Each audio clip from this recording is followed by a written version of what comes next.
It's Conduit News Radio with Paul Harrell. I'm with Conduit News, filling in for Paul this week.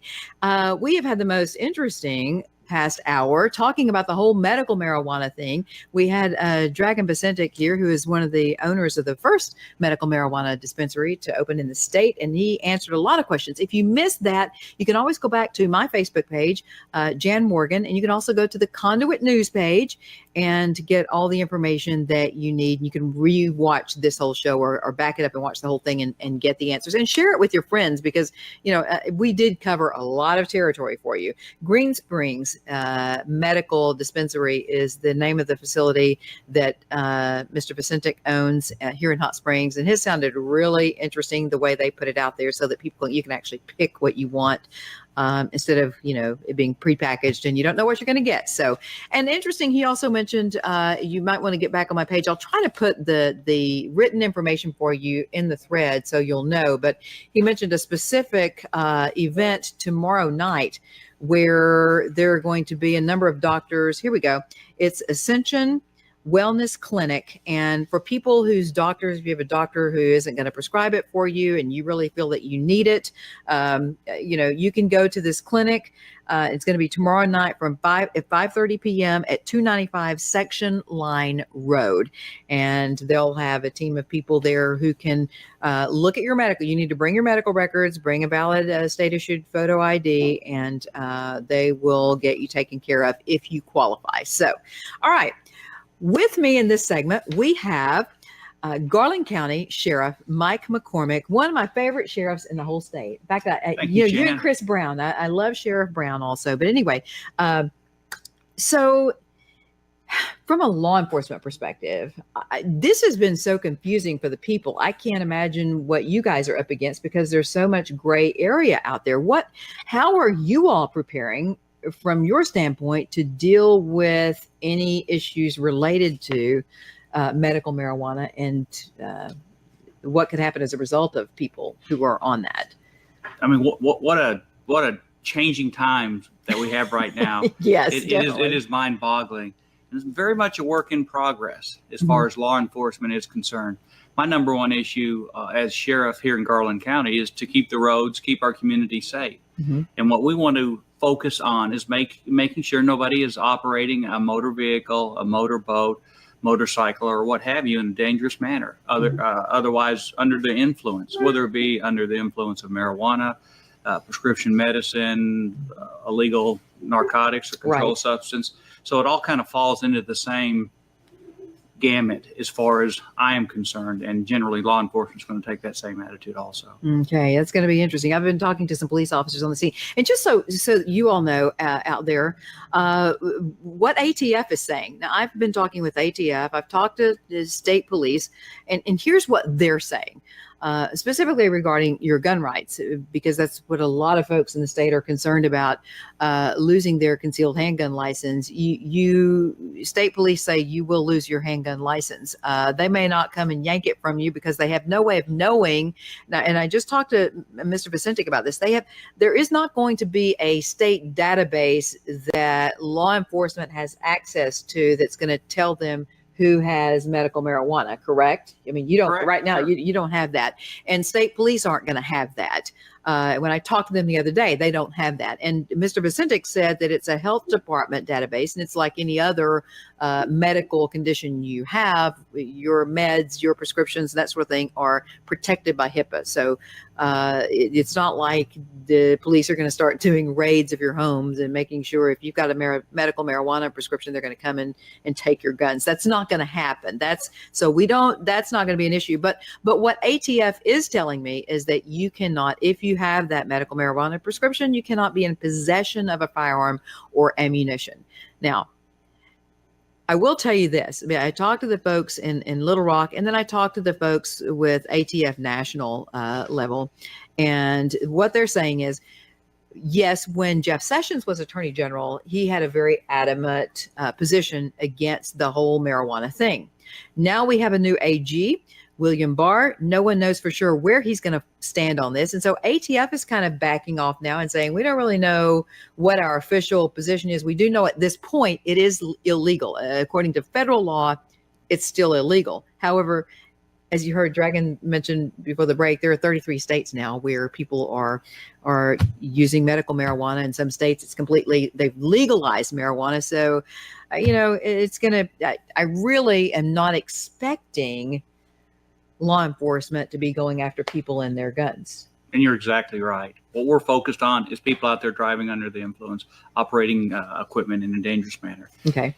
We have a lot of things going on in law enforcement, and the legalization of medical marijuana is not at this point causing any issues for me personally or anything that I'm observing. So, I mean, we're moving forward.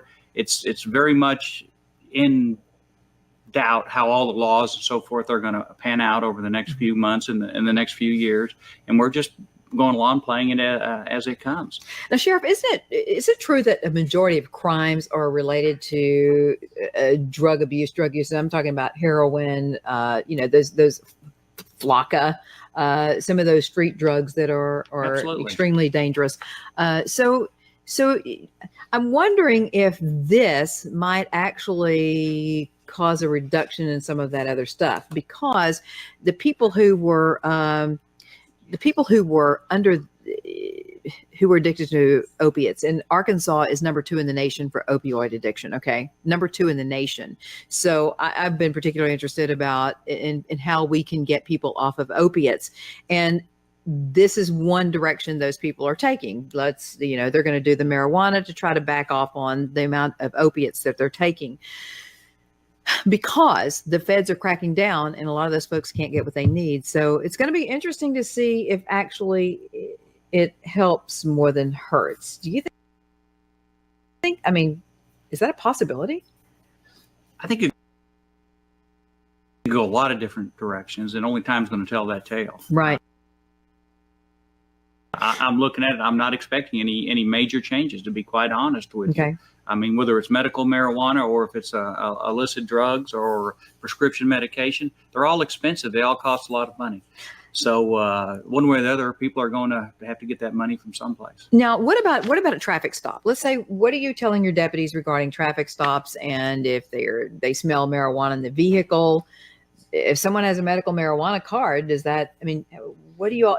Before this, I'm sure you had a very specific approach, but now, how will you guys deal with that?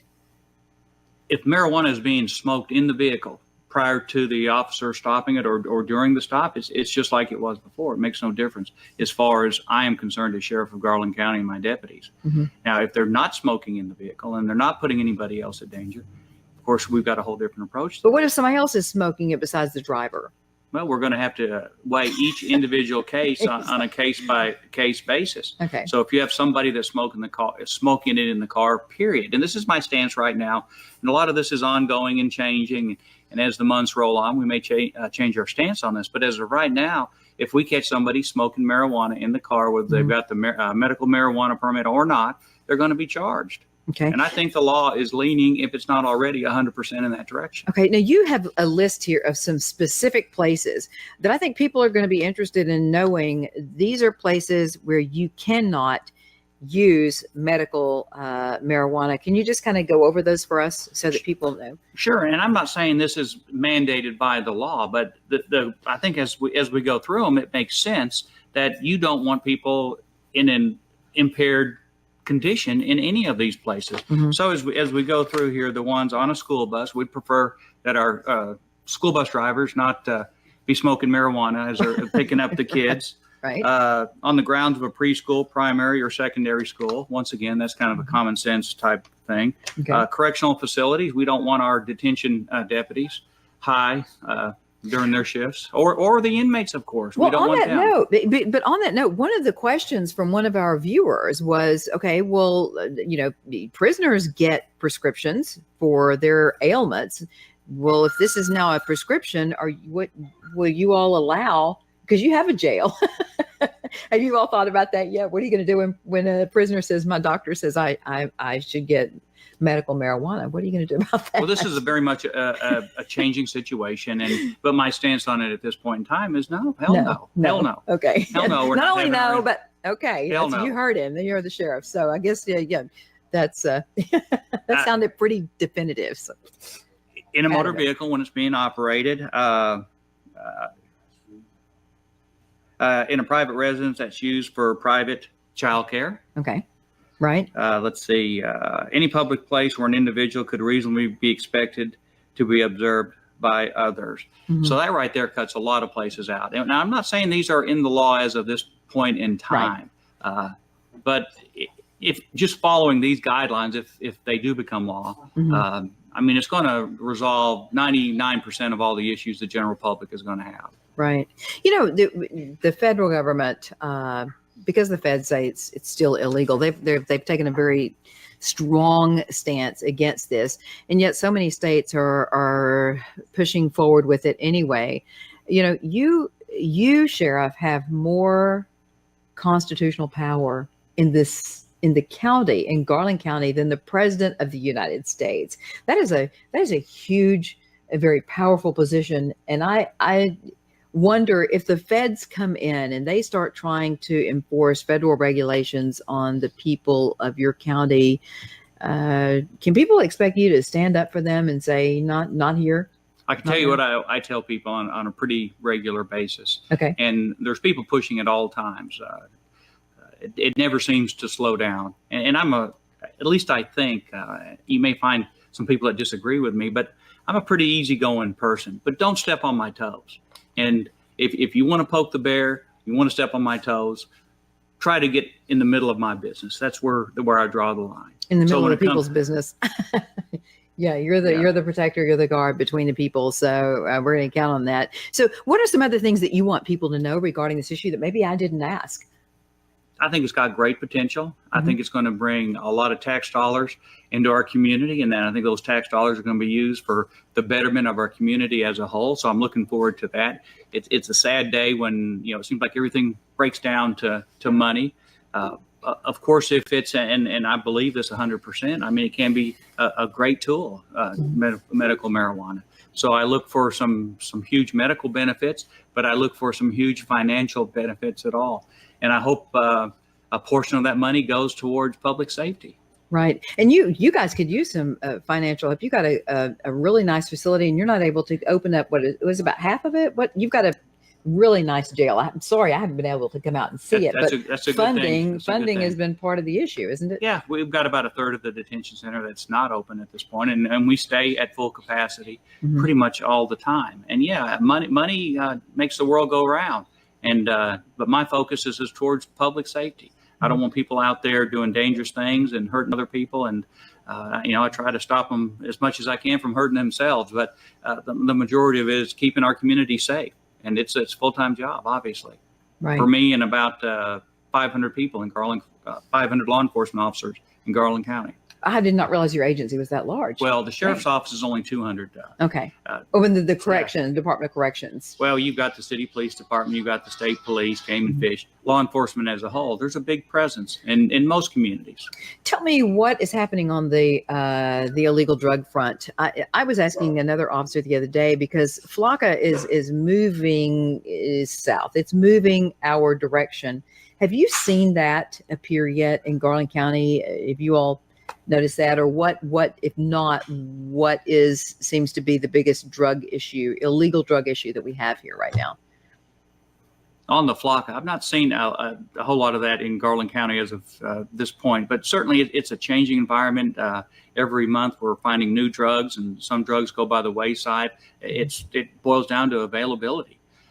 It will clamp down on one particular drug, illicit drug, and then another one will pop up. So it's an ongoing battle. Ronald Reagan made the statement years ago. He was declaring war on drugs, but yet 5 presidents before him had declared war on drugs, and every president since Ronald Reagan has declared war on drugs. It's here to stay, and we have to deal with it the best way we can because it's not going away. Now, how are your officers dealing with the fentanyl issue? Because I read, there are certain types of fentanyl that even the smallest amount of dust, if an officer touches it when he's trying to help, someone who's OD'd, that it's particularly dangerous. What has that presented itself as a problem for your guys?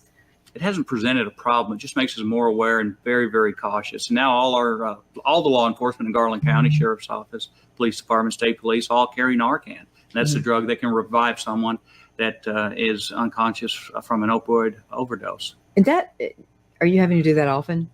We've done it 3 or 4 times within the county, and it's a lifesaver. It will take basically almost a comatose person for sure, and almost expired individual. It'll take them and revive them within seconds. And it's a great tool that we use and we have available. It's expensive. It was purchased through state grants initially, and every officer had 2 containers of it. I called the drug czar, Kirk Lane, a couple months ago, and I'm like, man, we're going through this Narcan. What about replacement Narcan capsules through this grant? Right. Well, it was a one-time deal. So now we have an additional expense, and it's $100 per dose. So it just continues on and on and on, and it gets more expensive to protect the citizens of the county. That's another reason why this medical marijuana funding is so important, to get that back to public safety. Okay. Well, Sheriff, I really appreciate you dropping by here today. It was great chatting with you. You've answered a lot of questions, I think, for the people regarding law enforcement, and look forward to hearing back from you as things progress to see, how we're coming along. If it's if there are any changes that people need to know about, you'll let us know first, Sure. Right? Okay. Good to see you. Thank you so much. My pleasure. All Thank right. you.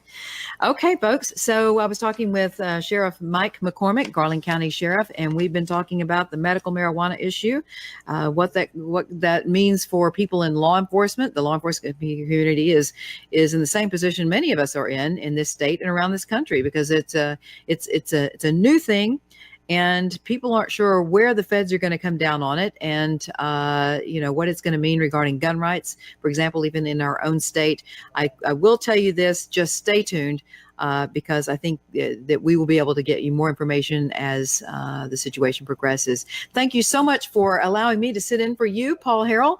I hope that you all have enjoyed the program, and be sure to check out Conduit News. Conduit News is definitely the place, the conservative source for fact-based information about what's going on in your state government. And also, don't forget to donate Conduit News, because they depend on your donations. Appreciate you for being with us. Jan Morgan here. And You said 10 minutes. oh, I've got 10 more minutes. It's a 4-minute break. Yeah, okay. So we're going to take a quick break, and then we'll be back. We'll have 10 more minutes after the break. Stay tuned.